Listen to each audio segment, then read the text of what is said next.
Hi மக்களே, ஒரு மினியில் பார்த்துடலாங்களா? இன்றைக்கி காலையில் எழுந்திரிச்சதும் ஒரே டயர்டாக இருந்துச்சுங்க. கொஞ்சம் உடம்பு சரியில்லாமல் இருந்தனால சரி என்ன செய்யலான்னு பார்க்கல நைட்டு அத்தை சமைச்சிருந்தாங்க. ரசம் வச்சு உருளைக்கிழங்கு கத்திரிக்காய் மாங்காய்லாம் போட்டு புளிக்குழம்பு வச்சுருந்தாங்க. அதெல்லாம் இருந்துச்சு. தம்பிகளுக்கு என்ன செய்யலாம் யோசிக்கிறப்போ தான் சரி ஓகே நம்ம தான் நான்வெஜ் செய்யலை, சரி காளானாச்சும் வாங்கிட்டு வாங்க மாமா அப்படின்னு எழுப்பி விட்டேன். மாமா போய் 2 பாக்கெட் காளான் வாங்கிட்டு வந்தார். ஒரு பாக்கெட் காளான் போட்டு தம்பிகளுக்கு அதை நல்லா கிரேவியாட்ட பண்ணி சாப்பாடு தாளித்து கொடுத்துடலாம் அப்படின்ட்டு. இதுக்கு நான் என்னென்ன போட்டிருக்கேன்னு பார்த்தீங்கன்னா, எண்ணெய் ஊற்றிதுக்கப்புறம் கடுகு போட்டதுக்கப்புறம் சோம்பு, பெரிய வெங்காயம், தக்காளி, கருவேப்பிலை, புதினா தழை இது எல்லாமே போட்டு வதக்கிட்டு அதுக்கப்புறம் இஞ்சி பூண்டு பேஸ்ட்டு போட்டு அதையும் நல்லா வதக்கிட்டு சால்ட்டு கொஞ்சம் போட்டு அதையும் போட்டு நல்லா ஏன்னா நான் தண்ணி ஊற்றலை, தண்ணி அதிலே இருந்தது.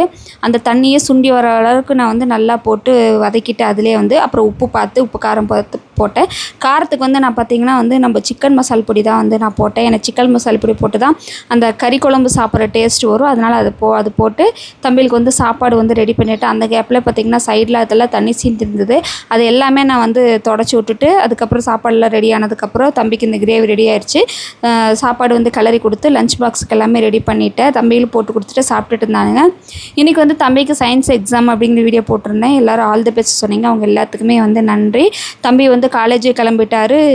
பரணி ஸ்கூலுக்கு கிளம்பிட்டு இருந்தார். அந்த கேப்பில் நான் ஏன்னா ஆயுத பூஜையோடனால எல்லாம் ஒன்றா சுத்தம் பண்ணால் தான் கரெக்டாக இருக்கும் அப்படிங்கிறனால ஃபஸ்ட்டு இந்த ரூமுக்கு க்ளீன் பண்ணான்னு சொல்லி உங்களுக்கு காமிச்சேன்.